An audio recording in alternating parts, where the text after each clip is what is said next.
serikali ya awamu ya 8 katika kipindi hiki cha pili tutaweka jitihada za ziada katika kutekeleza ilani yetu ya Chama cha Mapinduzi. Maeneo ya afya, maeneo ya elimu, maeneo ya barabara, maeneo ya viwanja vya ndege, maeneo ya bandari, umeme, barabara, viwanja vya michezo, yote tutaweka mkazo mpya. Kipindi hichi cha miaka 5 ya sasa mpaka 30 tutafanya mambo makubwa. Natambua kwa mkoa huu wa Kusini mambo mawili tukiyafanya kwa haraka.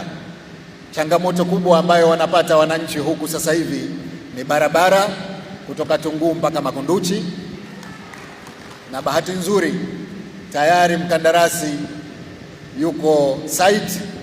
Katika kipindi kifupi kijacho, barabara ya Tunguu Makunduchi itakuwa njia 4 yenye taa kutoka hapa mpaka Makunduchi.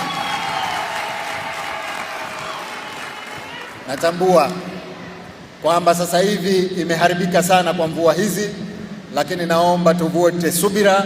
Baada muda mfupi tutakuwa na barabara ya aina yake katika mkoa wa Kusini.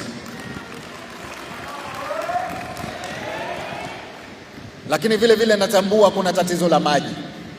Pamoja na kwamba wilaya ya Kati imepata miradi ya maji tayari, wilaya ya Kusini bado kuna tatizo la maji.